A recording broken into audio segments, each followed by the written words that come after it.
This is the Red Alert. Civil defense information will be broadcast at 6:40. West of the Rockies, you're on the air. Hello. Y2K, how can we prepare? Stop a few of their machines and radios. Throw them into darkness for a few hours. We are fighting for our lives. My family must survive. Over 5 years, 1,000 gallons of gas, air filtration, water filtration.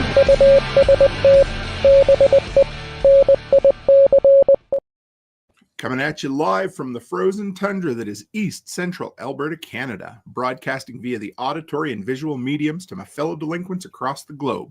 Welcome back to the workshop where we create community, find freedom, promote preparedness, and share success. I am Toolman Tim. Today is February the 6th, 2025. This is episode 478 of Workshop Radio. And once again, of course, I have got, well, he needs no introduction, but hello, John. How are you? Man, you have that intro down so good. And every time I hear that lead in, hearing old Art Bell on there is incredible. I love it. I'm just going to throw it out there so everybody knows where I've been. We've been everywhere. And let's get the cat out of the bag before too long, because I've basically been non-existent for the better part of 2 months. And we flew to Tennessee to see John. So that was the first thing. We went down there. We had a great time for your party, which was awesome. Christmas went through.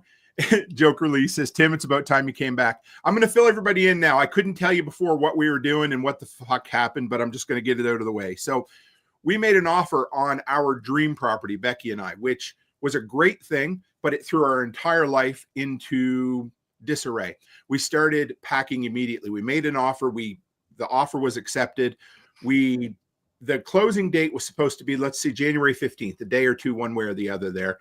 We had a trip to Mexico planned for the whole family. So before Mexico, but after Christmas, we packed the whole house, tore this studio down that's behind me. You're like, well, you're still in it, Tim. Yeah, I'm still in it.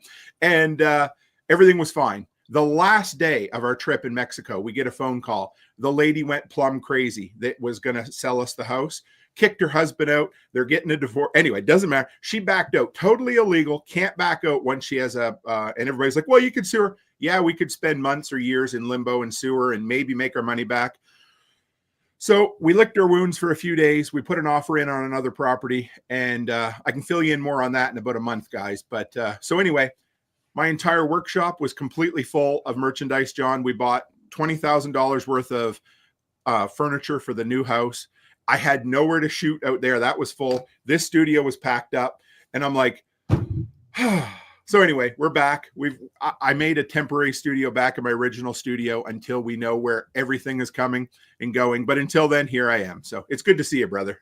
Dude, every time you have some setbacks like that, in 6 months, you'll look back at that and go, man, this other thing we did instead is so much better. You are right. Becky and I, okay, I'm going to tell, I'm just going to be honest with you guys. It literally was a gut punch. It took the wind out of our sails for a few days. Like, I would say there was 5 days where we weren't the people that you normally would run into.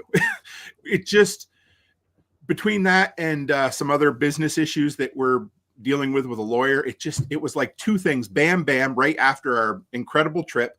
And we're like, and then one day I woke up, Becky and I both, and we're like, okay, it still sucks, but I know that in 6 months we're going to look back on this, and this was the better outcome of the two things. It always but sometimes is. You get stuck in the middle of it for a few days, Yeah, it always is, though, man. So here we are. I'm excited now. It's taken some time to get there. I finally have my workshop back to rights. Although I just went yesterday and 2 days ago in a snowstorm and bought a jukebox, so there's that too. That's cool. Is that records in there or CDs or is it this digital? one's CDs? I decided I wanted something that I could actually listen to a lot of the music I enjoyed in high school, and it's damn near impossible to find most of that on 45, so I went with the CD one instead. Cool. And this one was built in 96, so unfortunately that's almost 30 years old already, right? Nice. So it goes well with the pinball machine, and once we get the big man cave up and running, I'll have a pool table and everything else. But the deal was too good to pass up, so I grabbed it. Yeah, I've been looking at those classic coin-op Brunswick pool tables. There's a lot of them out there, man.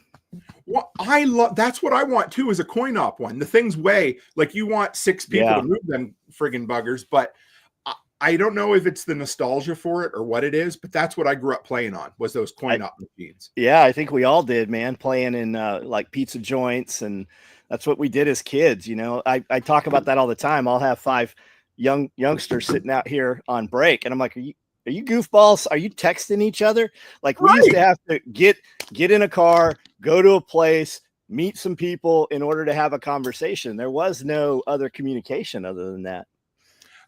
So I'm going to talk about, I'll talk about this more later, but so we went to Mexico there for that week trip, and it was a riot, man. But you know, like, weather was good. We had all of these incredible excursions that we did. But you know what my best memory of that was? Almost every night we went to the sports bar with everybody, my 14-year-old girls, everybody. We played pool some nights till 10, 11 at night, some nights till 2, 3 in the morning. And my girls played, everybody played. It was just family time, sitting around.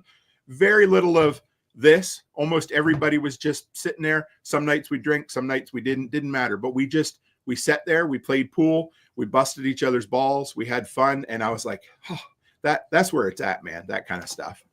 Where in Mexico were you at? Puerto Vallarta. We went, okay. Yeah, it was really nice. It was called the Rio Vallarta. Man, I think my favorite thing, we went on, we rented some, we went on a side-by-side tour. You get to drive yourself up the mountain, through the jungle, down the other side. That was a riot. And then you go down into a kind of a real tiny Mexican town. You get to spend 2 or 3 hours walking around, eating real tacos on the street, you know, taking some real life chances. That's cool. It was cool. We, we'll talk about it after, but I'll talk now instead. But there was some cool prepper things while I was there. Like, you can get antibiotics dirt cheap from legit pharmacies down there. So we stocked up big time on that, brought back as much as we legally could to Canada, saved a ton of money. We got, all the good stuff, everything that's legal in Canada, we brought back as much as we could buy, which was cool. And another cool thing for folks that don't know about this, but Mexico, they have their own silver coin, like most places. Theirs is the Libertard. It's got the, it kind of looks like the Lady Liberty with a torch or something on the back. So me, because this is what I do, I like to research and then go do the shit myself, right? So they're like, if you go to this, okay, it's like this furniture rental store in Mexico. This is the type of shit I do. They're like, in the back, there's a bank. And if you go to the bank, you can buy the Libertads there. And I'm like, oh, okay. So Becky's at the mall. I'm like, you know what? I'm just going to walk. It's like a 20-minute walk through Mexico, not the nice Mexico. So I just go, and I get there, and the lady looks at me like I got 2 heads. Like, I'm like, what did I do wrong? So it turns out non-Mexican residents can't buy this shit. You can't buy the silver in Mexico. So what do? Next day, we get a taxi driver. I'm like, hey, if I give you a few pesos, will you go in and buy them for me? Sure, no problem. So I came home with a handful of silver Libertards. So that was cool. Yeah. So if you're ever in Mexico and you want them, you got to get a Mexican national to buy them for you. You got to see the guy in the back of the furniture store and use the secret handshake. That's exactly what it was. And I met a guy there named Roberto who runs a silver shop. He's known all across the internet. I went and met him, and he's like, he gave me his email address. He says, just email my nephew, and if you need anything next time you come down, he says, I'll make sure I have it for you. I was like, this is cool. So yeah, silver everywhere down there if you're into silver. Did you see any guns while you're down there? A little bit, but not much. Like once or twice we saw the what do they call the Mexican the military anyway. They'll patrol the streets every so often, like there'll be an open box truck, and there'll be 6 of them on the back with AKs or ARs or something. But this was something I wanted to talk to folks about too. I was blown away. So okay, we were in Puerto Vallarta, which was a beautiful city. And I talked to, like, I like to talk to the people who live there. I don't like to waste my time bullshit or whatever. So I just chat. And so we chat with the taxi driver and the boat driver and stuff. That city, you go there, I felt safer there after dark than I do downtown Edmonton. And this was in Mexico, and I had dudes coming up and they're like, hey, you want to buy dope? While we were down there. Like but here's the thing. So I talked to the guys and I'm like, has it always been this way? He said, no, 10 years ago, you wouldn't walk there after dark. He said, since the cartel took over, it has been the best thing that's ever happened to my city. And I'm like, are you sure? He goes, no, I'm telling you. He goes, I live, the guy that drove the boat. What an awesome dude, man. He works 2 jobs to put his kids through private school. He lives in what he calls the ghetto there, right? And he said about 10 years ago, the cartel came in and completely cleaned out all of the drug dealers. Now, they put their one drug dealer on the corner, but he knows the rules. He doesn't bother people. He doesn't do things he's not supposed to do. And all the crackheads, all the people that were problems, they're just not problems anymore. And I was like, interesting. I had no idea they thought that way about them. I thought, like we all do, that, anyway. So there's that thought for anybody who's wondering about it. Interesting. Yeah. It really blew me out of the water because, and he's like, well, let me tell you while you're there, we'll, if you ever come down here driving, he says, I can't remember the phrase now, but he taught me the phrase. It's basically the Mexican equivalent of help a brother out. And he said, if you're a Canadian or an American, you might have to pay 500 pesos. But instead of a 10,000 peso fine, that 500 goes in the cop's pocket and everybody has a nice day. So that's how it always was in Tijuana.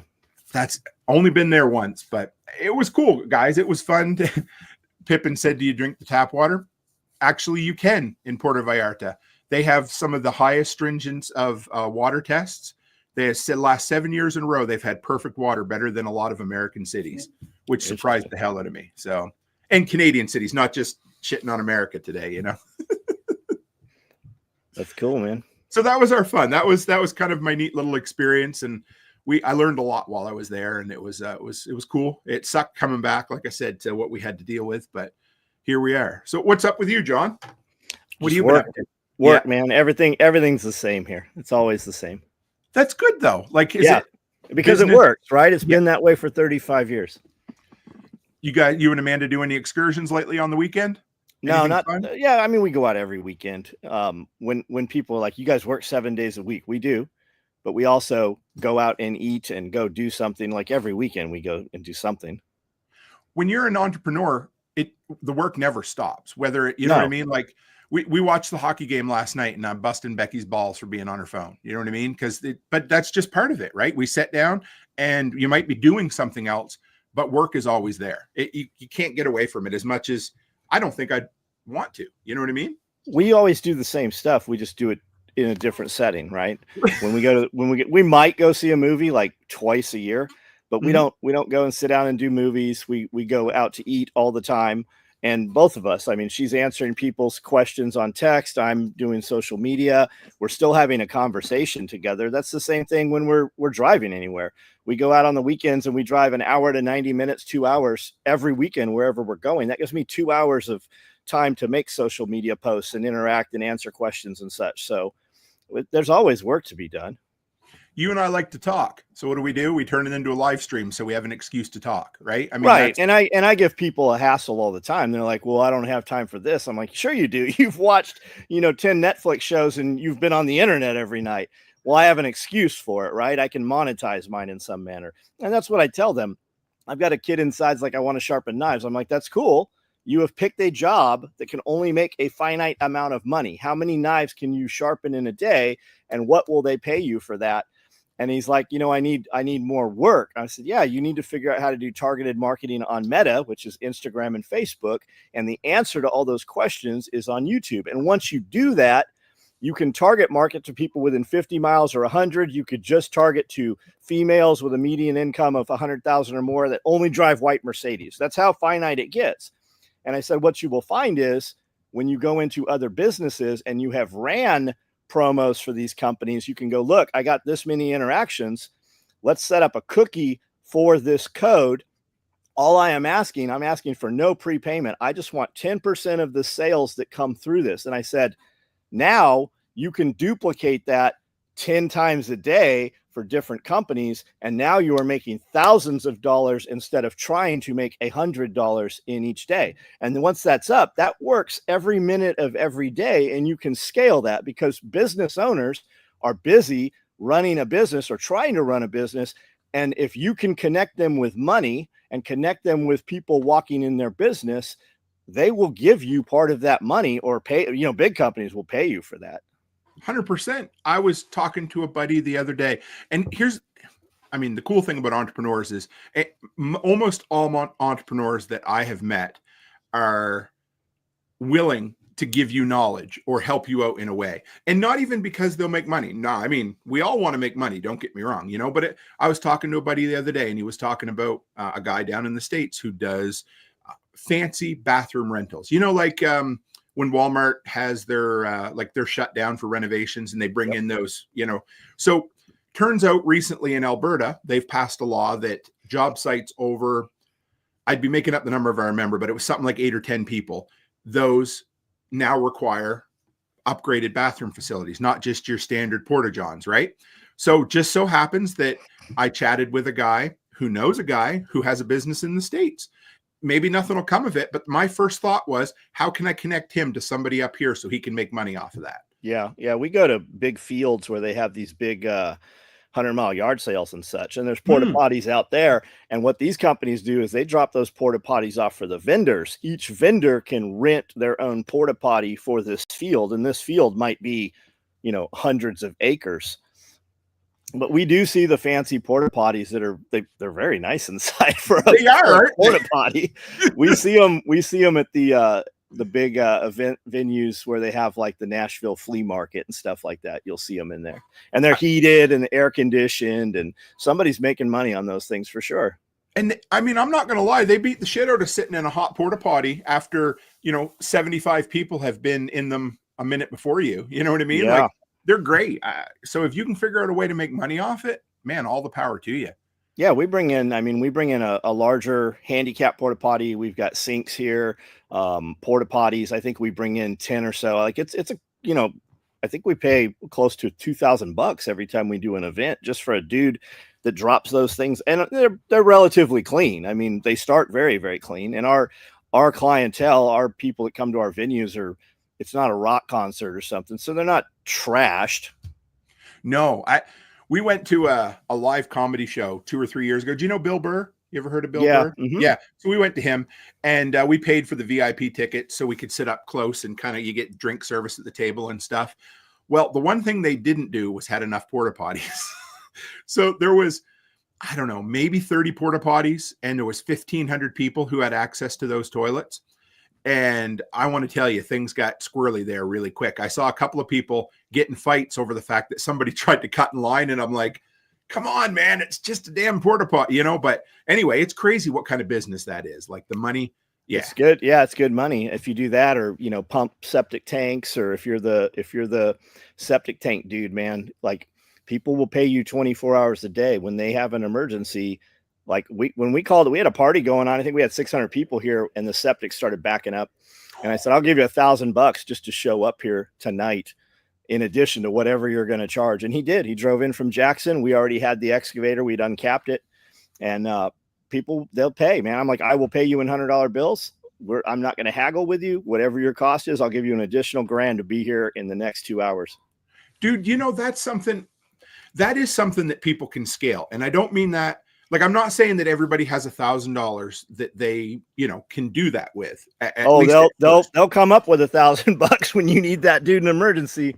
100%.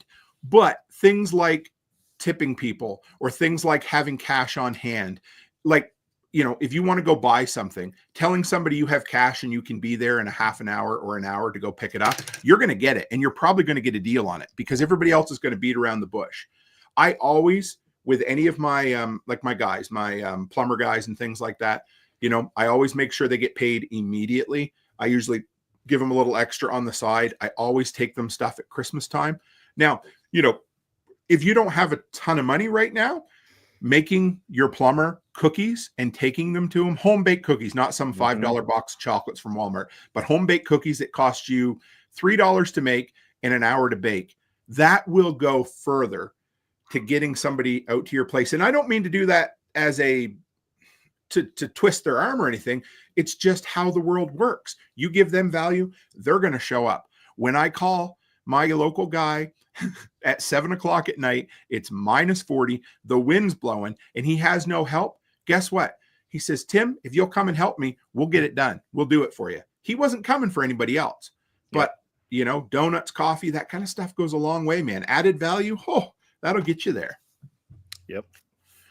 So what do you think about this whole Canada-US thing, John, and Mexico thing? What what is your thoughts as an American? What have you seen, and how's it played out down there, or has it not been a big deal? Well, I mean, what we're seeing is he got what he wanted. But I don't think his intention ever was. And I mean, he keeps saying it. Maybe it does say we'll make Canada the 51st state. But it's the big ask. I mean, it's the art of the deal. That's what he has always said. It's just like this Gaza thing. I don't think he wants to put a base in Gaza. I don't think he has any intention of putting troops in Gaza.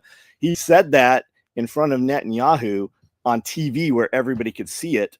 Nobody wants that shit to happen, because if they launch rockets in there to a military base, that's a problem. And the last thing Israel wants is the US in there in the middle of all their stuff. So I think it's just come together and do what he wants done. The same thing with Mexico. They're going to put 10,000 troops on the border and stop. And you notice he's not saying stop drugs. He's not saying any of that. He's saying fentanyl, very specifically. Yes. He's not saying you guys can't bring your weed and your cocaine across. He's saying fentanyl. That's the only thing he has said. They're not, just listen to what he's saying, not what the picture is trying to tell you.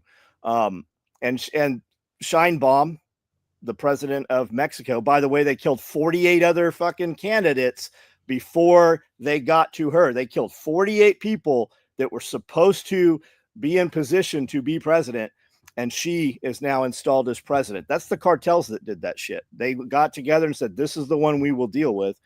And all of those military personnel, those are all corrupted persons. They're all corrupted. They have, they're in it with the cartels, not necessarily in it, but the cartels will kill their families. So yeah, okay, they're going to put 10,000 people, they're going to curtail and give him what he's asking for so they can continue to do other business. But those military personnel, all that is that's 10,000 cartel informants watching what's happening on the border on our side. Are we going to send Delta and CAG and Team 6 in there? Fuck no, we're not. If they're going to do that, that shit happens and you hear about it long afterwards. Right. Will it eventually happen? It probably already is happening. Like, we used to run JTF 6 missions all through there. All that training and all those guns, we gave them all that shit. And then you hear, she was saying, well, we want to stop high-powered rifles coming across the U.S. borders being a problem. Maybe a little bit of it is. The ATF told those dudes to release those. That was part of Fast and Furious. The cartels can get munitions and arms and rockets from China and Russia. That doesn't have to come in from the United States. It's all just maneuvering and shit. It's almost like a lot of it's just fabricated. Well, I have no doubt it is. It's funny you mentioned the art of the deal. I mean, that's literally where my mind went the other day. As the hours were clicking down, like up here, it was a big fucking deal, man.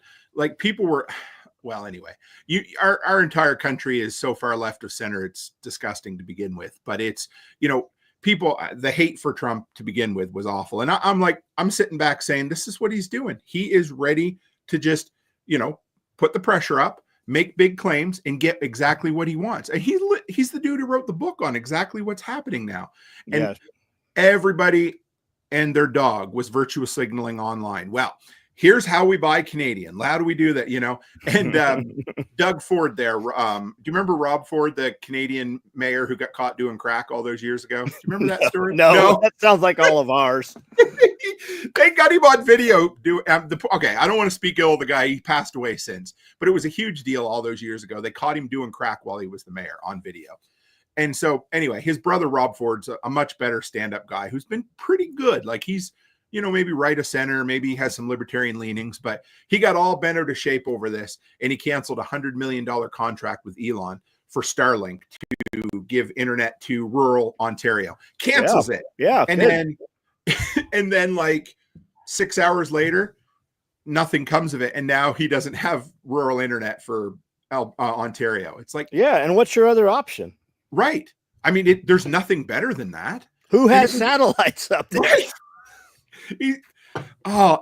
Everybody was like cutting off their nose to spite their face with this. It was like, well, what can we do to hurt them? I'm like, you can't do anything to hurt a country who has 10 times the population, the world's largest army, or close to it. Why even bother? Let's negotiate and get it done. Okay, so we're gonna flex, and fucking what's his name's gonna put on his Tony the Tiger costume and be like, roar, I'll give you tariffs also.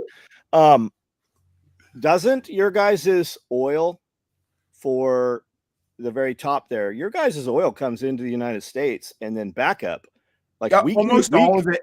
We Almost control. all of it. Yes. All this bullshit about the oil coming in and they'll turn off the hydropower to New York. First of all, turn off the fucking hydropower to New York. I'd love to see it for a couple of weeks. Go ahead. But all your guys' oil, that has to do with us. Like, they'll just turn that shit right off. Like, it's all bullshit.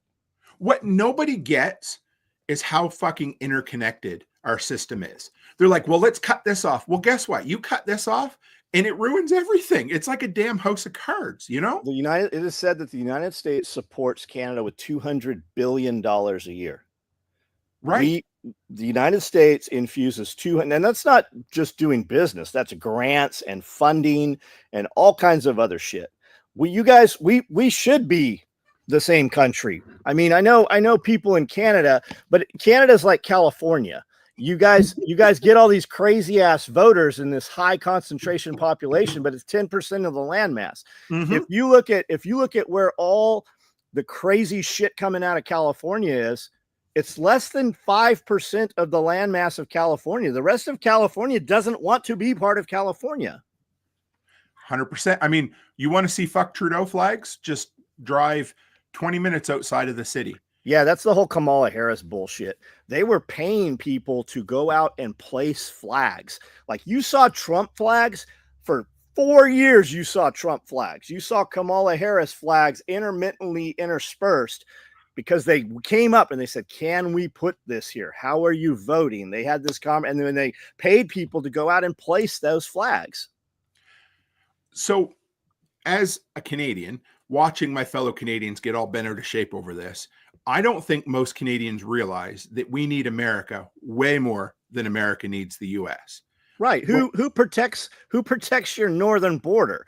It ain't fucking Canada. Dude, when I was in high school, I had a cousin and another guy who married one of my cousins. He was in a biker gang, Hell's Angels or whatever, right? So he was a tough dude. Like, he'd just look at somebody, and if you ever had a problem, he would tend to help you out. But I had a little cousin who loved to flap his gums, constantly getting in fights. And when somebody would fight back with him, he'd be like, oh, no. I've got this cousin over here who's going to come always, right? Well, eventually, my other buddy who used to be in the gang got fed up with this. He's like, I'm not cleaning up your messes anymore. He went over and he cuffed my cousin upside the head and he said, you better smarten the hell up. And that's the way it is with us. We can go get involved every time something bad happens. Oh, the U.S. will help us. The U.S. will help us. Well, eventually, if you keep bad-mouthing the hand that feeds you, there's going to come a day when they're not going to be there for us. He'll just flex. He flexed a little bit, got what he wanted. Trudeau came out and said, well, we're going to do 25 billion and 125 billion in tariffs. That shit lasted 6 hours. When Trudeau said, I'm stepping down, who's the dude? Super weird name. Doesn't sound like he's Canadian at all. Is it Pierre? No, it was something else. But Trump sent an email to this dude and said, hey, it'd be really great if you could just post this email on your Twitter. And that dude did. It wasn't Trudeau that said, oh, we're backing down. It was somebody who pulls Trudeau's strings that said, hey, we're gonna squash this right now. It's because, Trudeau, for what's left of him, he's an absolute neutered leader. There's nothing left. He's stepping down, so he has no power and no respect. His respect was gone ages ago. And he's basically a figurehead for, I don't know. Who knows when it's going to happen? I really don't give a shit. I'm not going to vote when it happens next time because I just don't anymore, because by the time it gets to us in Alberta, it's already been decided anyhow, because we're on the far side of the country. And the biggest population centers are Ontario and Quebec. And by then you already know where the election's going to happen. Yeah. Josh said 20% of Canada's GDP. I actually believe it's 40%. I believe it's 40%, depending on which numbers are added into that. And I believe that 100%, because they were like, well, we'll just cut off American liquor. Well, I think they said that of all the booze that you guys export, only 20% comes to Canada. And they also said, it wasn't, we're going to cut off U.S. liquor. We're going to cut off liquor from U.S. states, right? So no more Tennessee moonshine, no more whiskey coming out of Kentucky. It was all that bullshit. And you saw all the videos of them, we're taking this off the shelves. And then you saw all the memes of them putting it right back on the shelves. You dumb motherfucker, you already paid for that shit. You're gonna Right. you're gonna cut that off like you at the liquor store level. We're just gonna not sell this in these independent liquor stores. That's the dumbest shit in the world. I mean, not every boycott goes the way of Bud Light. Actually, almost all boycotts don't, because Yeah, I mean, I'm sure they could buy plenty of Bud Light right now in Canada. well, there's probably lots of it available up here. You know what I'm saying? So, but it was, I mean, almost every time people get hot and horny for a boycott, and about 5 days in, they're like, oh, I really don't like no name ketchup, so I'm going to go back. And over and over and over again. And here we are. And now I'm going to guess in 30 days, I'll make a prediction. I could be totally wrong. In 30 days, that'll come and go. There might be a little more kerfuffle where Trump gets a few more things out of Canada for it, but that'll be the end of the talk of the tariffs. But and Trump, that's the art of the deal, man. Ask for something absolutely insane and negotiate back to where you wanted, and they're going to stop short of where you're going to get more than what you actually wanted to happen. Absolutely. And you come out looking like the winner, but you allow the other side to feel like they won something too. That's right. Because if you don't, there's the other key too, folks, is when you're negotiating is both people have to be convinced that they won. And because if they can't save face. And that's where you end up with something like Russia and the Ukraine, where they'll fight for 87,000 years and simply because there's no way for both of them to feel like they won at that point. Who's what company did Chrysler become? Chrysler became some other name. Daimler? And they were manufactured in Canada. And Trump, they had shut down a plant in the United States. And was the day Trump came in, he said, we're going to stop manufacturing these cars in Canada. They're going to shut. So this company immediately came out and said, we're shutting down our Canadian plant. We're going to reopen the plant we just closed in the United States and build 3 more plants. That's great for the United States. I'm not ever buying a Chrysler. I don't give, but that is great. That is a great talking point when he said, we're going to come back in and we're going to revitalize the American workforce. We just spent 4 years destroying the American workforce, right? And a lot of it was legacy. Like when Biden came in, they ordered all of our coal-fired power plants to be destroyed. We had one literally across the river here, and they demoed it. So we couldn't rebuild it. If Trump came in and said, we're going to stand coal fire back up, which they are, we won't have a power plant running across the river here while Trump is still in office. It just won't happen.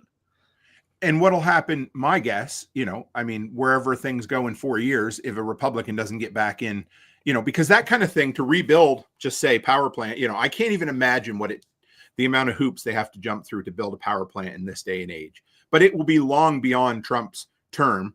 And if it tends to be somebody who doesn't view the way he did, they'll just shut it down anyway. It'll be sunk costs. Well, he came from having to deal with the EPA, and you're seeing him like, are they going to take all these agencies down? I don't know. Is it going to be different? It's going to be very different. Bear talks about that all the time, man.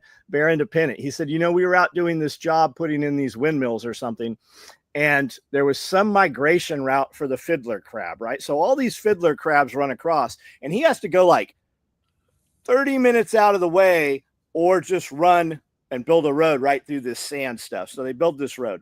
The EPA guy comes out, this little weasel, and he's like, we can fine you $10,000 for every one of these fiddler crabs you're running around. And he said, that's always what it was, man. It was always some other asshole. The boss tells you to do this. The government tells you to do this. And then somebody from the EPA shows up to give you a hassle about what everybody else told you to do. But none of them are talking to each other. They're out there threatening you. It's like a shakedown. Good buddy of mine here owns the hardware store in town. He owns, I want to use the term lightly. He owns a cabin on the local lake here. The problem is that the land in the lake is government owned. It's a provincial park. So you don't actually own the land that your cabin sits on. Yeah. So he had somebody show up one day and he had a birdhouse in a tree that was like, it was like 4 feet over or something like that of the line where it should be. It was some just insane kind of thing. And he had to fight with them. They wanted to fine him, all this stuff. He had to fight with them for like 4 years. He kept sending in paperwork over this. So finally, he's like, I'm done. He went down to the office where they were. He finds a guy who's willing to help him while he's there. He goes, they told me it could take years to get this finalized. And he goes, what do I need to do? He goes, hang on a minute. He walks into the office. He picks up the paperwork. He hollers to the guy who's in the cubicle behind him. He says, "Hey, can we approve this?" He goes, "Yep." Hands it over to him, stamps it. Says, "One more guy down there. Can we do it?" "Yeah, no problem." Stamps it. Done. It was done that day. Like, yeah, you just saw that happen in Los Angeles. You have all these homeowners who are burnt out of their homes, and the mayor is telling them it might take 18 months to get approval. And Trump sat there and he goes, "I want them to have access to their property tonight. I want you to tell me right now here, they will have access to come into their properties tonight and start cleaning up their properties," because she's doing 18 months because they're going to eminent domain all that shit. mm-hmm. And he did. He pushed her and they got access to the property. He said, "I want you to turn the water back on." And the next day, the headlines were, "Trump almost flooded Los Angeles." They could have turned that water on. That water was there. He literally was in North Carolina in the morning, and by the afternoon, he was in Los Angeles in a meeting on national television with the mayor. And he's like, "You guys did a horrible job. You have no common sense. All it takes is little things like using water." It's true. And you're talking about, are they going to do away with the agencies? I think if Elon had 100% of the say without anybody else around him, he probably would just go in and chop 90 to 95% of all of those. I think Trump will hold him back a little bit, which is fine, but either way, at the end of the day, I love the fact that there's going to be cuts from the government for the first time in a long time. They just found some. You just had Politico come out yesterday on all the news, and all the employees, no employee from Politico made payroll yesterday. It's the first time it's ever happened, apparently. Simultaneously, they started finding all these subscriptions through the USDA, whatever that agency is. Mm-hmm. They started finding all these subscriptions. For instance, Fish and Wildlife had $8 million in monthly subscriptions to the New York Times. And they found the New York Times, Politico, all of these liberal media companies, they were subscribing, and they have this premier membership that's $10,000 to the New York Times and to Politico. And when you go there, it's a digital subscription, and you and I can subscribe to the New York Times for $1 a week for digital subscription. But the White House and these agencies had hundreds and thousands, some of them, of these $10,000 level subscriptions. So what it's explaining is why all these companies said whatever the White House wanted said. And then they had all kinds of crazy shit. They were paid $85 for a cardboard coffee cup to the tune of $185,000 a month for coffee cups to this agency where none of their employees have worked in the agency in the buildings for the last 3 years. So Dude. You had $175,000 for cinnamon Starbucks coffee pods, like all kinds of crazy shit. $100,000 for catered sushi. Nobody's in the building. Nobody's been in the building. These are monthly reoccurring charges. Okay. There's so many thoughts on it. The first thought that comes to mind was that, do you remember the movie Independence Day from way back when? Yeah. And he takes and they go down in underground, they go to Area 51. And he's like, "How did we pay for all this?" And he's like, I forget the exact quote, but he's like, "You don't think toilet seats cost $250,000, do you?" So that's a way, basically government laundering money. Sure. But the other thing I see there is, okay, take away all of those subscriptions to the New York Times, for instance. What does that do to their readership? We know we know that digital news is almost dead anyway. So has this been yet another way to prop up something artificially to make it look like it's slightly less or slightly more successful than it isn't? You know what I mean? Right. Well, they're gonna fold. They're not paying their payroll. That is what has kept them going. So I might be a little simple, but what is Politico? I know the name, but I can't remember what it is. It's a liberal spin media. Okay, yeah, there it is. That's it. 20. I knew there was a hammer or a toilet seat. 20,000 for hammer, 30,000 for a toilet seat. Yeah. And so that's and maybe that's how they built stealth bombers. Somebody better be able to shit some stealth bombers though at this point and go, "This is where it's at."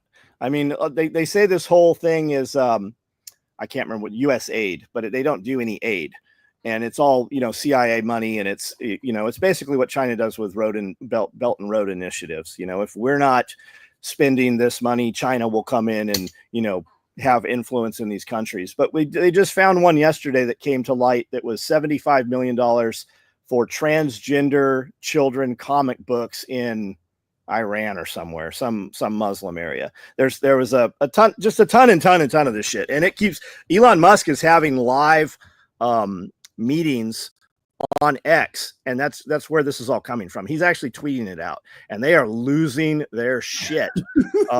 Pocahontas out there, nobody ever calls these people on their shit, right? She got elected by claiming to be Native American. I'm surprised some Native American hasn't scalped that bitch over that shit. And she's out there, we're going to come in and we're going to stop this. And you've got Ilhan Omar and the other one, the bartender. And she's like, we're going to see violence in the streets over this. Only if you guys bring violence. The only violence that ever happened, like if you look at the last 4 years, the violence was the 4 years prior when Trump was in office, the Summer of Love and all the riots. That was all while Trump was in office. That was all those people. The only violence you're going to see is the violence you saw in France when they wanted to raise the retirement age. The unions got mad. Or was it Argentina? Was it Argentina where the guy came in with a chainsaw and he wanted to cut? Or I think it was. Yeah, I think it was. So, and if I got the country wrong, guys, you can correct me in the comments. But again, it's the people who have lived cushy for all this time. Those are the ones who are going to get violent. Everybody else, as long as their life doesn't change or maybe gets remotely better, they're going to be happy to see government spending go down. The only ones who won't be are the ones who've lived high on the hog for way too damn long. Dude, Hegseth and who's Tom Holman? And there was another dude in the press conference where I heard him mention letter of marque. They're like Prince, the dude that founded Blackhawk. He brought it up in a press conference also, like privateer, letter of marque, like actual pirates. They're like, you guys, any stuff you seize out in these waters, the United States will split it 50-50 with you. I mean, it's absolutely insane. I don't know. It's a pretty cool time. I mean, you know, could shit go sideways and things fall apart and get real nasty for a while? It's a possibility, but it's a really interesting time to be alive. And I you know, they always say that, you know, it's like when you're a teenager and you get growing pains, you know, growth hurts. When change hurts, people don't like change, but when you come out the other side, hopefully it'll be a hell of a lot better because it can't get much worse. Have you ever been to a riot? No. Have you ever been? Yeah, go ahead. Have you ever been to a protest? You ever gone to a protest? Yeah, and they get pretty hairy pretty quick. So I've never been to those, and I don't know anybody that's really been to those. We're pretty busy working, right? But you have all these FBI agents that are like, we will protest, we will riot. Like they had a call and said, hey, we want to know every FBI agent that was involved in the prosecution of January 6th people. And they actually they got all those numbers yesterday. And wow. Of like the CIA, they issued that same thing to the CIA. Anybody that works for the CIA that wants to step down, we will pay you for the next 7 months. We'll give you all of your benefits and everything for the next 7 months. The FBI, I think they said 20% already accept. They expected 10% to take this offer. 20% took the offer. Like they're right on track. That's what Doge, Elon Musk and Vivek and those guys, they said in the very beginning. They said, we want to remove 500. We want to fire 500,000 employees our first 30 days. And in the first 6 months, we want to drop 1 million federal employees. They're right on. They're ahead of schedule right now. I love it. I wouldn't call it a riot, but the protest, we went downtown one time to get our passports renewed. And so you go underground and then you come up through the elevators into the big area. And we stepped right into this great big native protest. Didn't even know it was there. You barely even hear it. You go around the corner and all of a sudden you're just in this mass of people. And I want to tell you, you could just feel the tension in the air. And I said, guys, just stay to the side of the crowd, work your way around, and we'll get over to the office and call it a day. Because it caught me quick. Yeah, it's like static electricity, man. You can feel it. It's crazy. So, and it's never them that starts it. There's always a catalyst to it. Absolutely. They had handlers at all of those protests. There was dudes handing out incendiaries. There was dudes handing out phones. Like there's always a handler. Like most of those people at those protests in the United States, when they tracked and pinged all those cell phones, those dudes were at all of those. They're running ads right now for crisis actors right now. They're hiring crisis actors for the events that they're about to have. So Google gave me a news story the other day. Actually, it was just yesterday morning. I have certain alerts set up, and one of my alerts is for Waffle House, because there's always interesting things coming out of Waffle House. And I gotta notice that Waffle House was raising their price per egg by 50 cents. And I thought, I'm like, I didn't actually know there was anything going on with eggs. You can tell I've been disconnected for a bit. So what? So yeah, I'm not sure what's going on with eggs. The Walmart here had no eggs yesterday or the day before. Yeah. And then Walmart's across the United States. I really suspect that it's probably Walmart holding the eggs back to get people, because that's the general talking point of your crazy liberal chicks that aren't at Starbucks right now working, is I was at Walmart and I checked Walmart for 4 hours and the price of eggs didn't go down and Trump's in office. I mean, I got eggs. Yeah. We're about to set up an egg stand at the end of the driveway and sell eggs. And the eggs, the price tag on Walmart for the eggs, they're selling for $8 a dozen. That's what the eggs are going for. No shit. Wow. Was this to do with the bird flu thing? I believe that it is. And Trump, I think Trump even said that, or RFK said that. They said the last administration killed all the chickens. You kept hearing 100 million chickens died in this fire, or we had to euthanize these chickens because they had bird flu. They spent the last 4 years killing all of the biggest poultry producers. So when they burn down these poultry producers now, the biggest areas with all those chickens, those things are long gone. That infrastructure is not there. They can build them up. I mean, they build them, they put them up really fast. They actually bring the birds in. They give you the chicks. They bring the feed in. Everything's automated. All you have to do to have a swine operation or a chicken operation like that, the biggest question is, where does the waste go? So can we pump it into the ground, into a farming area, or how do you dispose of it? And as long as you can qualify for that, and then they finance, the company finances for you, but you are owned by those farm companies now with those operations. So you've heard me talk about the Hutterites before. We have them up here. I think they're similar to Amish. They're a German descent. They would have a cell phone, but they hand make all their clothes. They're a collective commune where all the money. It's funny. They're a collective commune, except when they step off, and then they can collect bottles, or, a bag of carrots will fall off the truck and they'll bring them to you and sell them to you or whatever. Anyway, but they're hardworking people. So they have a deal with, I believe it's Lilydale, who supplies the chickens for Costco in this area. And so they bring the chicks at, I don't know if it's a day old or a week old, whatever it happens to be. They bring an entire truckload to the Hutterites. The Hutterites, they supply them with feed and everything. The Hutterites just feed the chicks and clean up their mess afterwards. 7 weeks later, another truck shows up. They load all the chicks in and they just pay them by the weight. And they do that 5, 6, 7 times a year. And that alone is millions of dollars that the colony makes. And they're in, go ahead. They're vaccinating all these chickens. If you look at some of the Strombergs, some of the big chicken catalogs you can, if you ask them directly, and you can see it on some of their social media, when they debeak, they put the beaks and they cut the tip of the beaks off on some of these birds. And then they have a thing that they put the ass into the bird up and it auto injects. And it is said that they're using mRNA vaccinations in these birds. So when you order your birds, a lot of times you don't have a choice, or you're not even aware if this bird that you have bought is vaccinated and what it is vaccinated with. So it is beneficial to have some birds and be able to produce your own birds and have a local supply. You can also hatch eggs very easily. You can buy eggs right off of eBay. I think you can even get them off Amazon in a lot of cases. But if you got some old timer that's got birds and his birds are sequestered up and you know what you're getting, you can take those eggs and hatch them out easily and then be responsible for your own supply. When we lived out east, we raised our own birds, and I didn't have a pot to piss in. So I decided I really wanted an incubator, and I couldn't afford an incubator. So I built an incubator. I built it out of plywood, foil, foam. Mm-hmm. I put a little bit of wire screening in it. I took a thermostat. I went to the junkyard, took a thermostat off an old electric hot water heater. I put an old CPU fan in there and a 100-watt light bulb. And I had like 50% success rate, which I was happy with for free.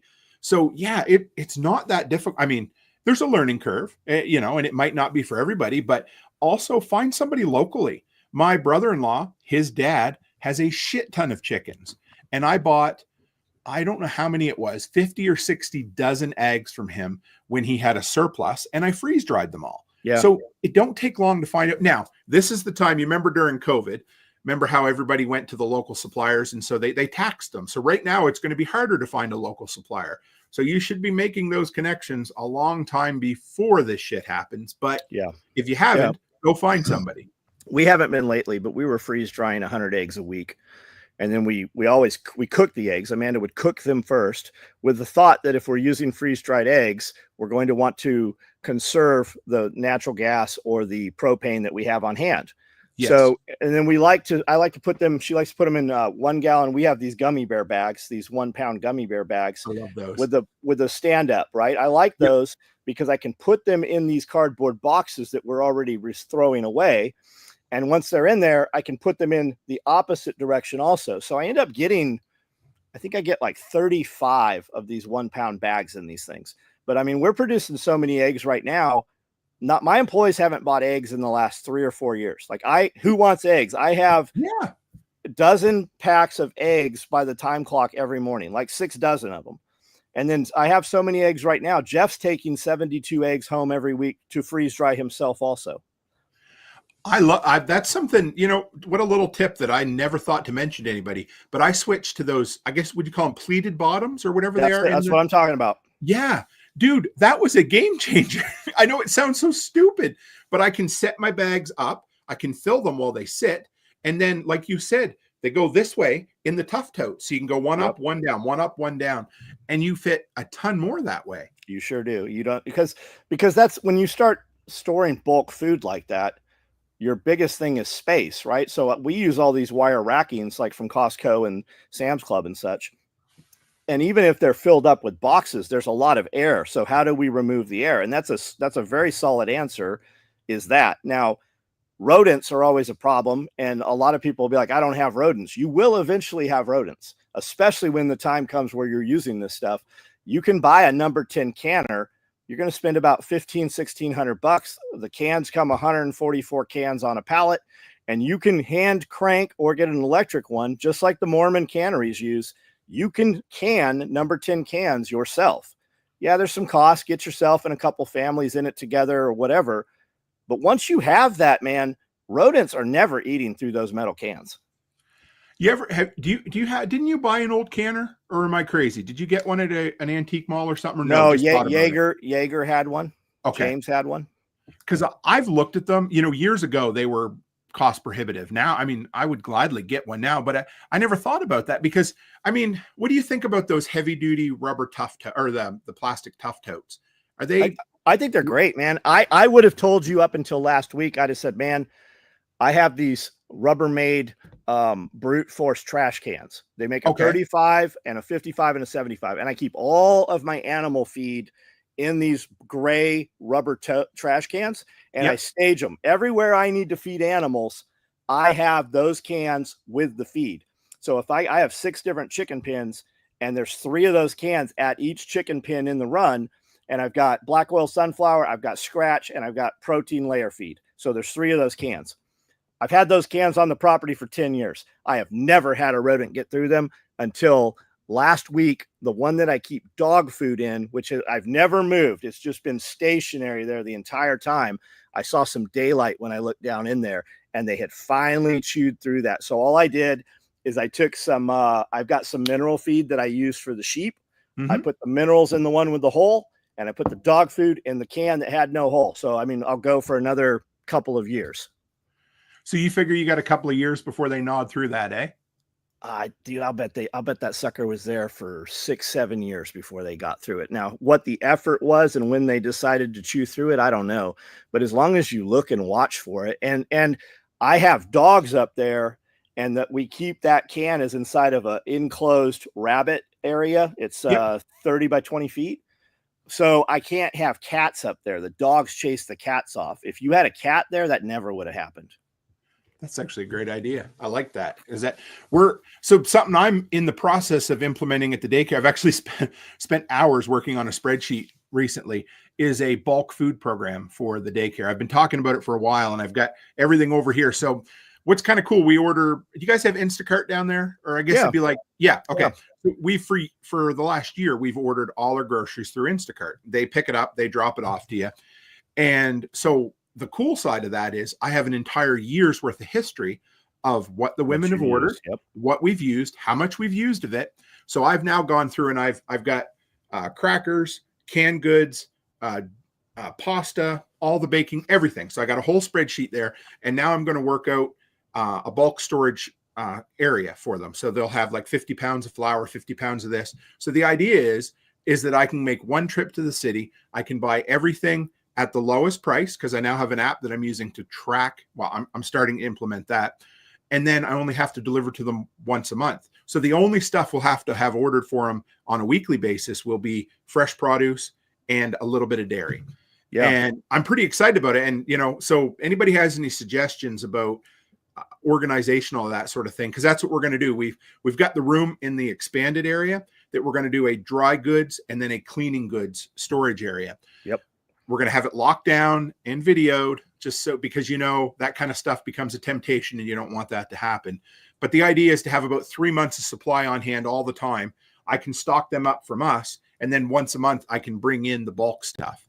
A little bigger version of the same thing. Yeah, you could also go and grab that up in a situation where you needed it, if you needed it for something. So just a dry pantry. And in something like that, man, if you just had a pest service come in and put, because mice and rats, they run around the edges, right? So if you just put poison bait boxes in there, that would alleviate most of that shit, even the possibility of it, especially inside in a building. That's what they're going to do in restaurants and such. That's a great, Orkin. We deal with Orkin here. Do you guys have Orkin down there? We have a local guy here that's really good for us. Like, he's great. I'm like, hey, there's fish right here. Don't spray. What can we do? What's my alternative? And he works. I'm really happy with the local pest guy here. Speaking of your spreadsheet, if you look up food storage in your app store and just look up food storage, there are many apps you can get on your phone right now for food storage.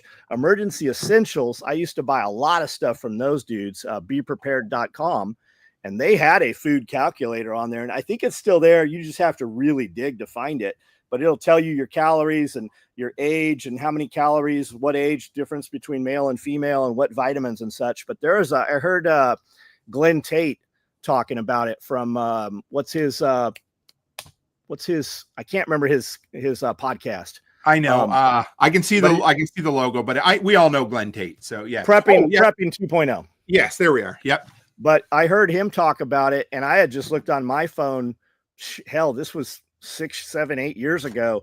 And I just put in food storage in the app store, and there's like 10, 15 of them just on your phone already in there. I will try them. I'm looking for, I've been doing, I downloaded an app. It's an inventory app, which is kind of cool. I was looking for something simple that worked across all platforms. It's called Sortly, Sortly. I've heard of it. And it works wonderful. And so what you can do, of course, you can go in, you can scan the barcode of the product that you're going to have on the shelf, and then it creates the SKU for you. And it's going to be a whole process, and I'll kind of document it as I go along because I'm going to learn a lot. It's kind of Evan, the neat way of implementing. Yeah, go ahead. Evan told me about Sortly. I think that's the program he was telling. He actually uses it. So when his employees are picking and pulling, when they get down to a certain level, that tag's right there, and he can just scan that and it'll auto order however many at that point. How crazy is it that you just said his employees? How awesome is that? Yeah, no kidding, right? He has one, I think 2 full-time employees. I know that he was here in my building last week, and they were still shipping because we had already shipped. I think we shipped 150 pouches to the location. He was in Texas, stopped here. They had already received the pouches in North Carolina and were shipping out 150 customer orders that were waiting on our pouches. And Evan took another 150 home and drove on the way here, came from Texas to here to North Carolina.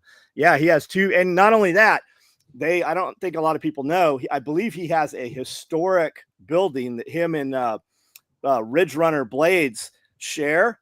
Nice. It's an old mercantile store. Super cool.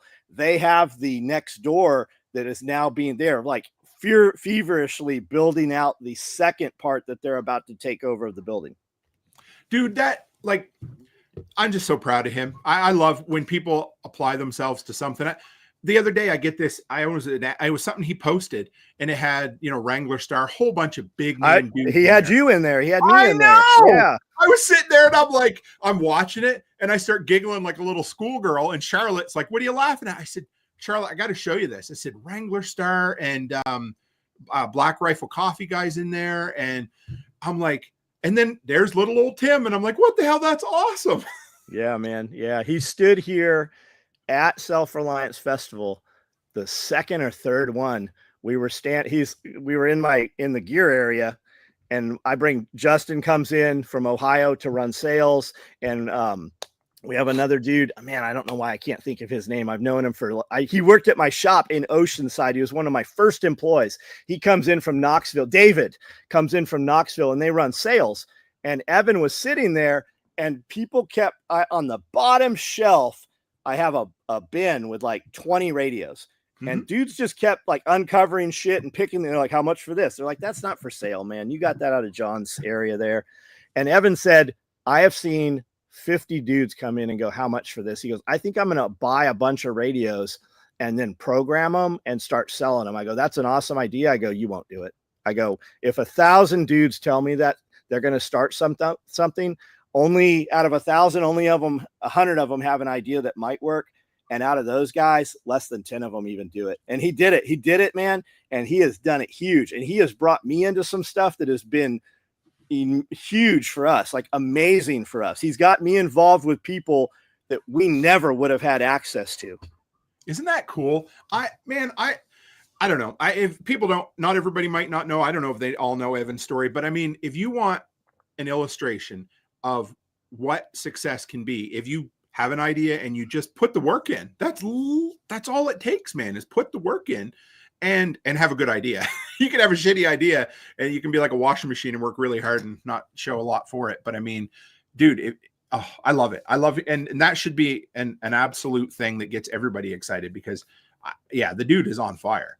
Dude, if we could have a mastermind where 10 of us just did a live video where members could participate and just type in Evan, you, me, a few other dudes, but like Evan brings stuff like just in a day-to-day conversation with Evan will say something. I'm like, holy shit, that would cut 30% off of this process. Oh my God, that would save us 20%. Like just in normal conversation, just the things this dude, like he's got a company. There's this dude in China that makes these signs. They make these lit box signs and rotating signs and stuff.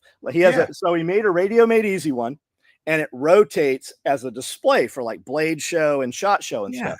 So Evan took a chance and ordered from this guy. And this guy's whole thing is every day on Instagram, he does a skit where he is Donald Trump. And he just, this Chinese dude pretends to be Donald Trump. It is the best content on Instagram. But he's got in the background of one of his things, he's got a Radio Made Easy sign just sitting there spinning. And Evan's like, yeah, I took a chance. I think it was $700.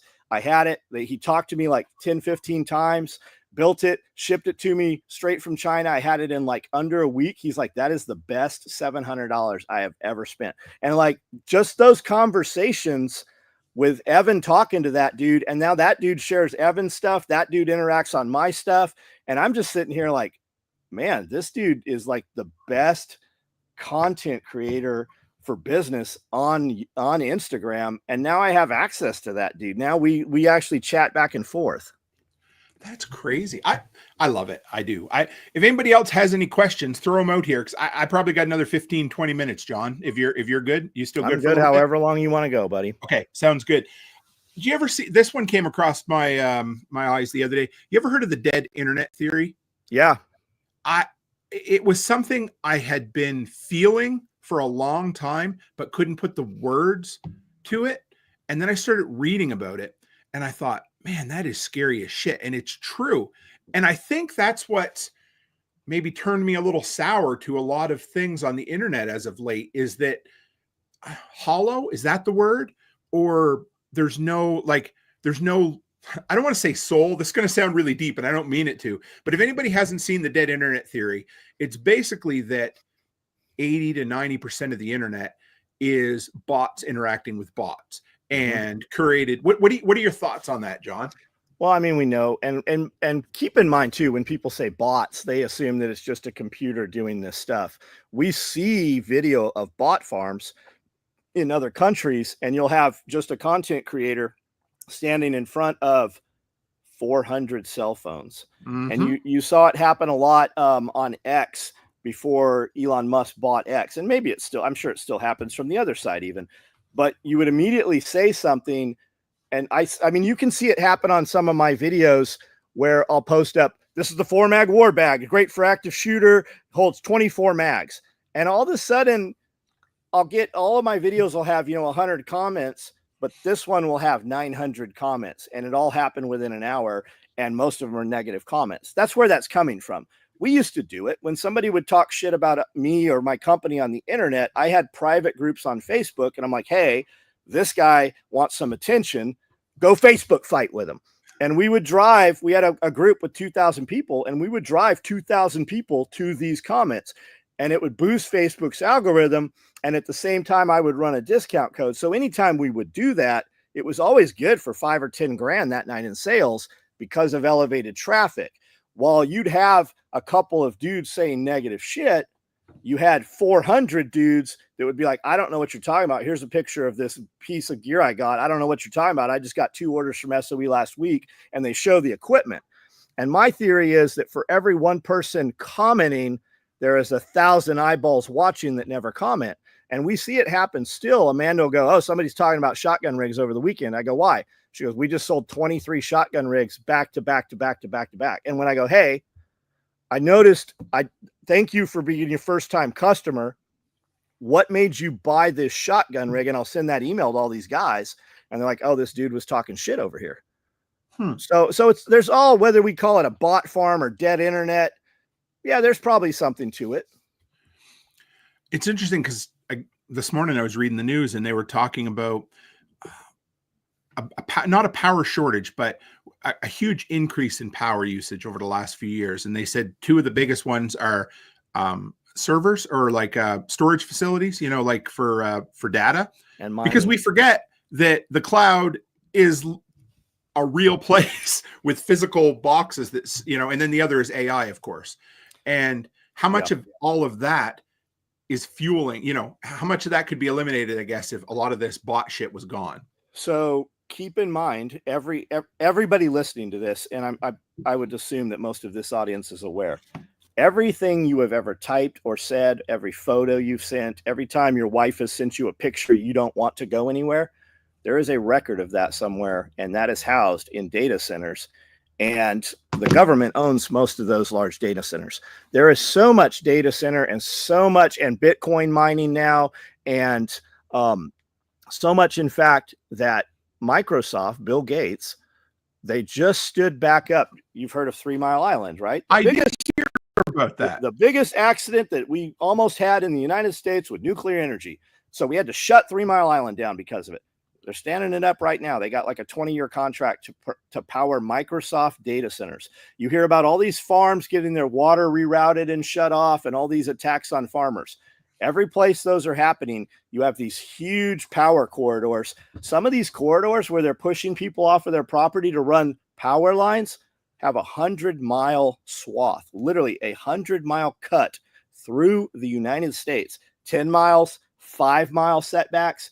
Insane. Most of these have been stopped when people get a hold of them, but every single place, and you see a lot of people like, well, there's a lithium mine. There is a lithium mine. There is also a data center. You will see, we drive through Kentucky and you'll like for an hour, nothing but farms. And all of a sudden you'll just see this giant building. It's a data center. So what are the huge cutbacks for? Why is that for security or?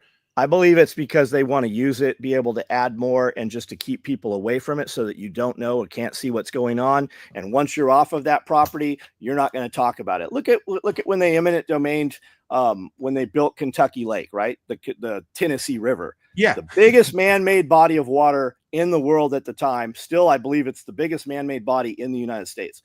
They back flooded all of those towns, all of those cities. You know, there was major pyramids in the United States here in Tennessee. They were doing huge archaeology studies on these things, and they stopped. They kicked all those people out right as they flooded that town. There's a, like, look that up. It's huge. There's a big as Egypt, same geometry, same celestial orientation and everything, and they back flooded it in a lake. Do you hear anybody pissing and moaning about how they eminent domained them and kicked them off of their property anymore? No, because it was what, 80 years ago, 90 years ago? I don't know when it was. And if we can kick these people off of this property and have this 100-mile swath, we can do any damn thing we want inside that 100 miles. There's nobody there, ain't been nobody there. The next generation ain't going to know about it. That's what I think it is. That's why that offsets are so big. That's crazy. Because my first thought is, if you come up here to Alberta, and it works the same way in like the Midwest, or well, in like Montana and places, if you see where a pump jack is, that whatever the area is they need to work on it, that's all they have. They farm right to the edges. They build a berm. So basically, well, if there's ever an oil spill, it'll collect in the soil right there. It won't get out. And that's it. Like, there's no offset. And I mean, I want to tell you. Yeah, go ahead. I think they're doing it to head all that off, right? What's all the push right now? Every place you've had a major disaster, and maybe it's just because there's just such a sheer number of these things, but every place you've had a major disaster, we used to talk about Agenda 21, and then it was Agenda 2030. Now it's called America 2050. Sounds a little less ominous because everybody knows about Agenda 21 because of Alex Jones, but it's America 2050 now. And they're doing all these smart cities. If you want to see what the smart city looks like, just look at the UK, look at Australia. They're putting AI cameras up everywhere. They're cutting them down all over in the UK. Guys are just cutting them to the ground. Yeah. But if you want to see what that is, there's plenty of videos and shorts of it in China. You live in this little area. There's 1,000 people that live in this fenced area. And if your social credit score, you say some shit on the internet, you're not allowed. They won't let you in this store. You have to facial recognition to get in the store. Or if you can get in the store, you're not allowed to buy certain things because your credit score, you might not be able to buy chocolate or whatever it is. But those people, they don't want you. You're going to live and educate and entertain all within your smart city. So you don't need a vehicle. You're not ever going to travel. You're only allowed to fly out of your country once a year, right? Depending on your social credit score. As crazy as this sounds, and as dystopian movie from 20 years ago as this sounds, this is happening right now in China and many other countries. And all of these places where you've had these cities, those are all slated to be smart cities. It's happening whether you want to or not. So if we can lower the population, convince everybody to move into the cities, those will be communist farms. That'll be like, we're going to rewild everything. And you've got different factions. And I believe that the puppets and the pieces working believe in their little piece, but together as a big picture, it's about depopulating and pushing everybody to the coast. And that's where your smart people are. And then you'll just have your dissidents or whatever work on the government farm or work in the coal mine, right? When people talk about, if we really were on a war footing, if you really saw a world war, your dissidents, they're going to take those people. They're going to open all those coal mines back up. You might not go in the military, but you are going to work. It's funny. I reminds me of remember Demolition Man from the mid 90s? Yeah.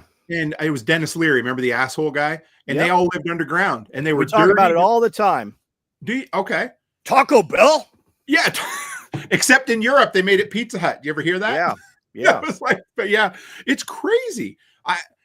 And if I give somebody a book, or if I give somebody 1984 and said, read this, they'd read it through and they'd think, oh my God, I never want that to happen. But it happened. But it's happening. Jesus, you remember everybody was kind of confined in there, and for them to travel out of the city was a really big deal. Now, it's not the exact same terminology, but the principles are the same, and it's there. What are the solutions? Where do you go with that, John? How do we turn this into a solution instead of a fear? Atlas shrugged. You have to do something for yourself, right? We no longer mind because they no longer matter, right? Everybody's pissing and moaning about chicken eggs. I can't give enough chicken eggs away, right? It's allowed versus able. And people are like, well, I can't have chickens. What do you mean you can't have chickens? I had a horse in my backyard in San Diego, in the city. I had ducks, I had chickens, I stole a horse. I had a horse for 5 days. Nobody came and knocked on my door and said, ma'am, you can't have this horse that your son has in the backyard. It's allowed versus able. Can't have chickens, get rabbits. Just produce something, have some form of commerce that doesn't rely on, something that holds a record. Just add to yourself, right? When COVID started, we really thought, okay, this might be something real. What if they shut down interstate commerce, right? What if we can't mail things? We're all of a sudden out of business. I have people that moved here to work with me and, part of life, right? So what would we do? Well, very viable. We would sell chicken eggs. We would sell produce. We would sell firewood. We would sell manual labor. We just covered ourselves in case that happened. Because if that happens, you're all on a level playing field, because the tax collector ain't coming to the door. The dude a mile up the road, he already fed the tax collector to the pigs when that dude knocked on the door. The banks ain't coming when that shit happens. Every man is on a level playing field at that point. So that's what you do. You just cover yourself for that. I bought a 30-foot trailer so that I could move an excavator and a skid steer so that we could go to where they had cut down trees. And we could use the excavator to load the end cuts and the logs so that we could bring them back here to split them and mill them into firewood and mill them into dimensional small cut lumber if we needed to. That's what I did. And as a byproduct, I have that equipment and we can do that if we need to. And now I have enough of it. We're literally taking, like, if the eggs have anything, if a chicken has walked on the egg and there's any dirt or poop, I literally just feed it to the dogs. The dogs are so tired of eating chicken eggs. Yeah. So we're going to build, Amanda's always wanted a little farm stand. She's got all these medicines and these salves and potions that she makes. She's done great with it. They really, really work so much better than bullshit you buy off of the shelf. And now we're to the point where we're going to scale and plant a bunch of that material, the plantain and the things that she uses to build these out of, comfrey, and just plant a lot more oregano. And then how do we do the oil, right? So we're looking at, she's to the point now where she buys oil in 1 gallon things where I'm like, there has to be a way to get this where we can get a high quality oil, but we can buy it in 55-gallon drums. Well, that's the next step. So I want to put a firewood box out at the road here, chicken eggs, her salves, her different things, and just do an honor system and see how that goes. And if nothing else, even if some turd comes and steals all the money out of the box, the social media content that comes from it off of the camera, it's a wash, man. It's gonna bring more attention, even if they stole the money. It's just something. It's just another talking point. It will fit in really well on that highway there as well. I think, the traffic is slow enough that people will stop. It will bring social knowledge to your area, because the one thing that I hear all the time on the what's Hip the Facebook Camden, page? Tennessee. Hip Camden. I love that because it lets me keep up on the area. Man, right? if you want to feel good about yourself, like if you're having a bad day and you think your life is just difficult, just join Hip Camden, Tennessee. That is the current modern day Jerry Springer. It is. I mean, whether it's I need somebody to drive me to work because I can't, it's just, it's turned into a lot of beggars. Like we have a lot of the mentality where people, they weren't able to survive in the cities, but they left the city and came here because they have relatives here, or there's really no industry here. Right. So kids, they have to escape. They join the military, or they go to college and move out of the area. And most of them got liberal arts degrees. Well, there's no Starbucks to come work out here. Nope. So they come here. And then the big thing, like if I don't know, if there's 1,000 posts on there a day, 900 of them are, who can help me pay my electric bill? Hey, this dog's out here. Somebody needs to come rescue this dog. I can't afford to feed my dogs. That's what most of it is. Who's hiring? And nothing. They don't want a job. Nobody's hiring. I've been to 20. Well, when you tattooed the penis on the side of your face, that kind of precludes you from walking into a place and getting a job. Like, I'll hire a guy with a dick on his face. The first thing I ask you is, what can you do? But when the same dude with the dick on the side of his face is like, well, to be honest with you, I don't do much. I'm like, yeah, I'm not hiring. Hey, by the way, since you're as a business owner, let me tell you, the next time a dude asks you what you can do, your answer is, I'll do anything you want me to do. And if I can't do it, I will figure it out. And if you demonstrate it, I will do it 100%. That's your answer. Come back here in 30 days and let's have this conversation again. They never come back. Those guys don't want jobs. We are dealing, like, we have a really good staff, but we do. We really, truly do. But we're also dealing with that, man, I'm going to sound like a boomer yelling at clouds, but that Gen Z mindset, you know what I mean? Nice. Yeah. So we decided, you know, we were seeing a fair uptick in people not showing up to work. You know, like the average employee probably works 4.5 days a week, you know, which is that's just normal now. Right. So we thought, you know what, let's bring in an incentive.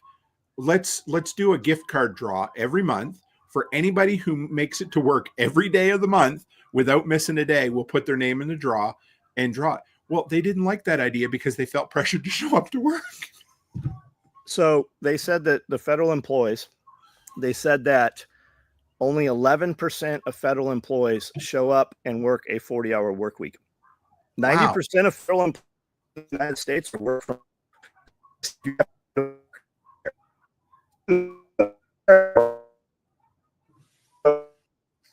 Wonder if that's me. It's me. You're breaking up, back John. on. You're good there. Yeah, I wasn't sure if that was me or you. Sorry. Go ahead. Yeah, You said mine 90% of employees work from home, and that's where it cut out. That's right. So they said everybody has to show up next week. You got to show up for a 40-hour work week in person. A bunch of them just never showed up. Like, they didn't have to even fire them. They just stopped coming. They just didn't work. I have a girl working for me, and she's a great employee. She was on probation when she came in, and she was on probation for 2 years, which means they were drug testing her. Sure. And she came to me and she's like, I'm off probation on Thursday. I'm like, awesome. Good for you. Good for you. Well, she didn't come to work on Thursday or Friday or Monday. And when she showed up on Tuesday, she weighed about 30 pounds less. And now for the last couple of years, I have fired her 3 or 4 times and she has just stopped coming. We always knew that at tax return, we just weren't going to see her for a couple of weeks. Yeah. And that's her thing. And I said, look, you are a very skilled sewer. Yeah. And I said, I will give you a $5 an hour raise. $5 an hour. I'm going to give you a $5 an hour raise with the stipulation that you have to maintain 40 hours a week. That door opens at 7:00 in the morning and it closes at 8:00. If you're 2 hours late, make up 2 hours tonight or an hour tonight and an hour tomorrow. I don't care what it is. If you maintain 40 hours a week, I will give you a $5 an hour raise. We've never paid her the $5 an hour raise. Not one single time. She's actually stopped working here. She just stopped. She's in jail right now. We saw on the Rural Report or whatever that is. She's in jail for the last 2 weeks over something. She hasn't been to work in 6 weeks probably. You know, I talk to my girls about this a lot. And like for Charlotte and I, we have great conversations when we drive. And last night we were coming home from volleyball and she said, you know, Dad, I don't know what I would do if my parents had to work 9 to 5 jobs. She goes, you're always around. I know you're working, but you're always around. If I need you to take me to volleyball, wherever. And I'm like, that's pretty cool. And then I said to her, I don't know what I would do if I had to go back and work for somebody else anymore. You couldn't. I'm sure I would kill somebody. You know, like I think I would. The big deal for anybody listening, right? When they're like, yeah, well, you know, it must be nice or whatever. Must be nice. There it is. I mean, we took those risks, right? Oh, I started my company when I was 17 years old. When I finally rented a building, it was 30 miles away. The day I drove to my shop the first time, I ran out of gas. I didn't have money or fuel to get home. They wrote so many tickets on my truck that night. I got some Marines to help me push my Blazer around back. I didn't leave that shop for almost 3 months. There was no shower in there. I just washed with water out of the sink.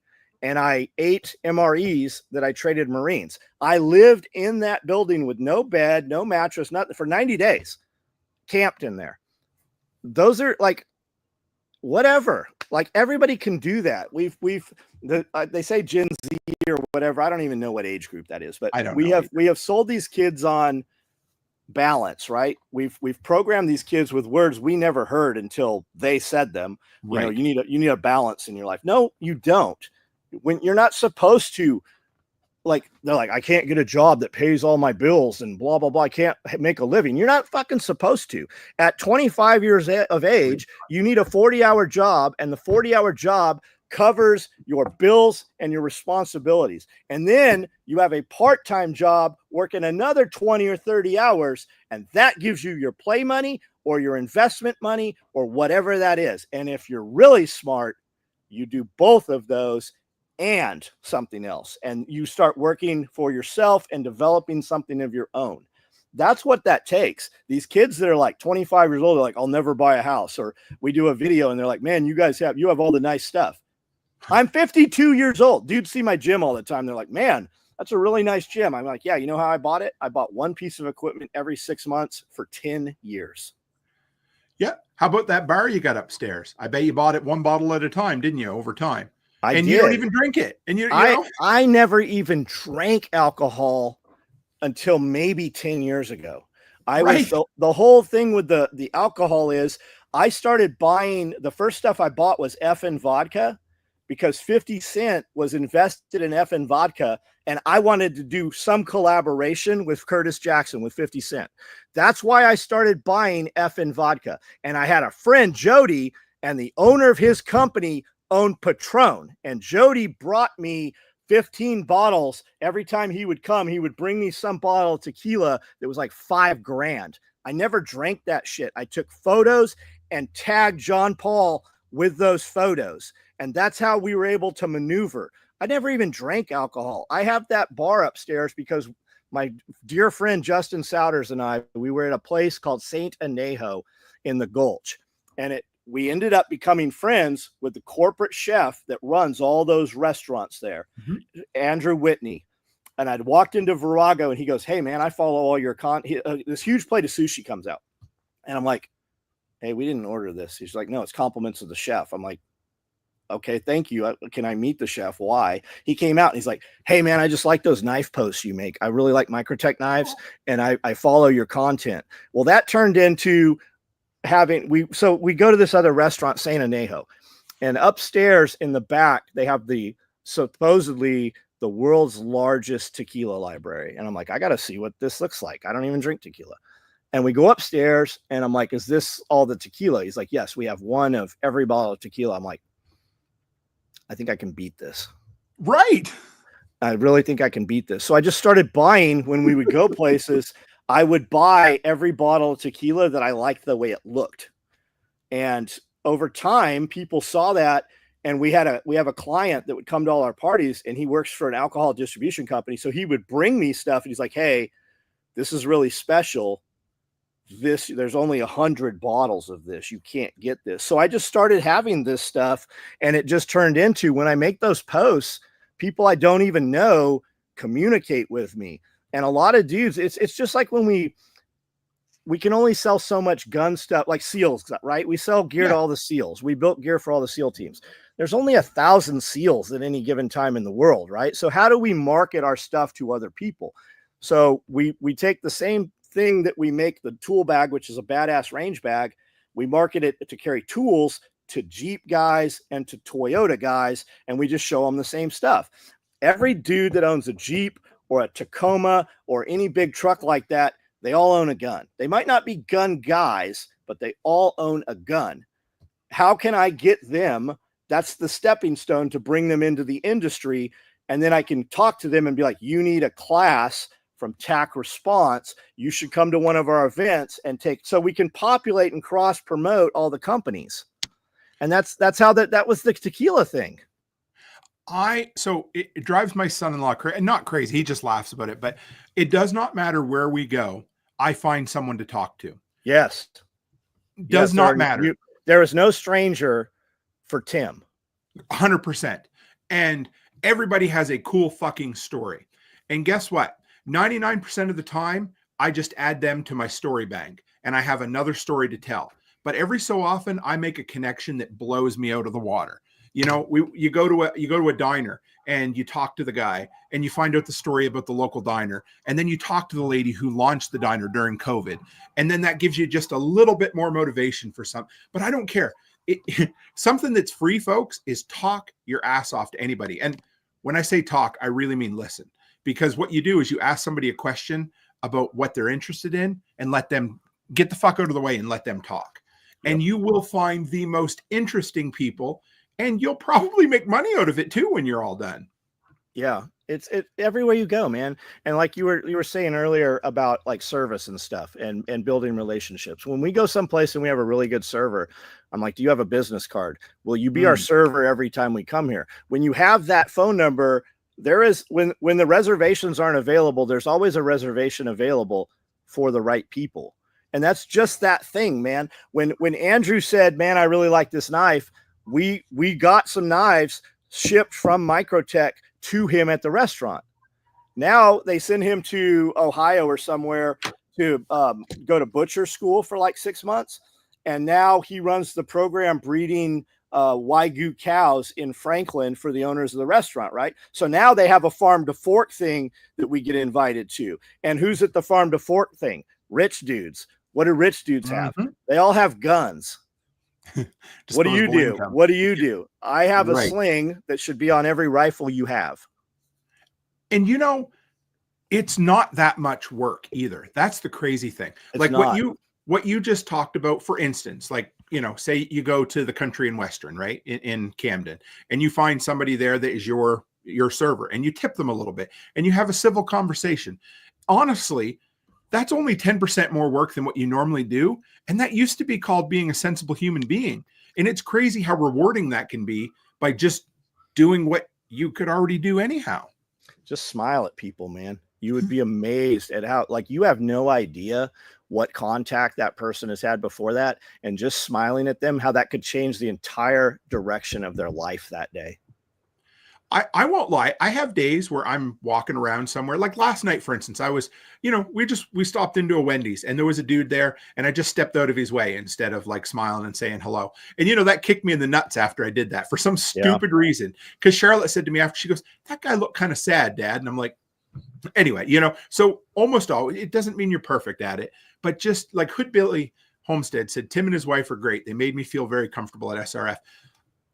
He told me that. Like I've talked to him and had a whole conversation about this, Tim, before he typed it on here. He told me that weekend. And how many other folks has he told? And I don't do it. We don't do it because of that. I just friggin' love people. And you're always going to find a cool story. You've practiced it enough that it's who you are. Sure. Yes. Ain't that the truth? Because you don't start that way. Maybe the rare person, I might've had a couple guys I went to college with who that was, they were born that way. But for me, if you're interested in somebody and you're still a little shy, well, you still got to do it. It's the whole fake it till you make it. And it's not disingenuous. You just have to learn how to do it. That would be like saying that when Michael Jordan picked up a basketball and he started practicing free throws, that he was fake. He wasn't a real basketball player. Well, sure he was. He just didn't know how to do it yet. Right. Yep. That's right. All right, man. What do you think, Ron? Yeah, go ahead. Listen, everybody's had bad days, and we go through shit and we're like, oh man, this is horrible. Just remember, somebody always has it worse than you do. There's a dude that came across my radar today. It is him, H-I-M, him6 Kardashian, like the Kardashians. Okay. And he's got some content on Instagram. There's more on Instagram, and he's got some YouTube channels, some stuff on YouTube. I want everybody to just look at his stuff. You might not like it, but I want you to listen to his story a little bit. No matter how bad your day is or how fucked up your life is, man, this dude was on fire. And he broke the 5 and 6 vertebrae in his back. He was 90% on fire. They had him in a coma to keep him alive for over 6 months. I want you to just check this dude out. I talked to him a couple times on Instagram. Told him we were going to be live. I haven't seen him comment in here. I don't know if he just enrolled back in school right now. He's 20 years old. I just want you to look at this guy's stuff. If you don't like it, just skip over it. But just listen to some of the things he's saying and the attitude that this kid has with what he has going on in his life. Dude, we don't have shit wrong in our lives compared to this guy, and this guy's mindset will help everybody that's hearing this. Here it is, guys. There's his link. So go give him a follow. Took me a minute. He's got, hang on, there we go. He's got like pointy hair as his profile picture. And then obviously, yeah, some other photos that, yep, that's crazy. And how old is he? 20. Wow. Dude, Brandel, Yeah. Brandel sent me a link of his video, and he's just in the car listening to some rap music, and he's showing his chain. And there's a bunch of dudes talking shit on there. And I'm like, I wonder what this dude's deal is, what happened to his face. So I started looking at some of the comments, and dudes are like, this guy is how I need to be. That's what people were saying. I'm like, I wonder what his deal is. So I started digging through, and I said, what's your YouTube channel? And I'd already found it. I'd watched 3 of his videos this morning, and he commented back, and he goes, it's in the bio. I go, no, I know it's in the bio. I asked because lazy motherfuckers won't look it up, and I wanted it posted here in the bio. Well, I've already talked to him, and it just something hit me, and I thought, man, I need to watch a couple more of this kid's videos. I didn't know why or what it was or what the message that comes from it was going to be, but I just think that people would benefit. They just recalibrate a little bit. I love it. Check it out, guys. Do your thing. So, John, what do you got coming up now, brother? I'm doing a lot of custom work right now myself. That's not SOE. That's me. I'm doing a lot of rifle cases, one-off stuff right now. So when the day is over, I sew for another 4 hours, and then I sew through the weekends and shipping a bunch of stuff. We're doing a lot of content. Next event here will be in June. That's up there. SOE Party is the Facebook group. You can see all the updates and information on that. Other than that, man, I don't really know. I just have a list of 10 things I want to get done every day, and I'm just crossing them off as fast as I can. It's good. I'm sure we're not going to be at the June party, but we will. Our next plan, we're coming to Tennessee, Nashville for 2 nights. We're going to the AC/DC concert. Oh, but badass. We're just flying in, flying out, but we will be down in September for around SRF, and we're doing a whole 2 or 3 days at Delinquents Gully and the whole work. So if I don't see you in person before then, we'll be online once a month, folks. Just keep chatting and share our joy with the world most of the time. Awesome. Thanks for having me on, Tim. I love it. Anytime, man. And guys, as always, stay happy, stay healthy, and have a great week.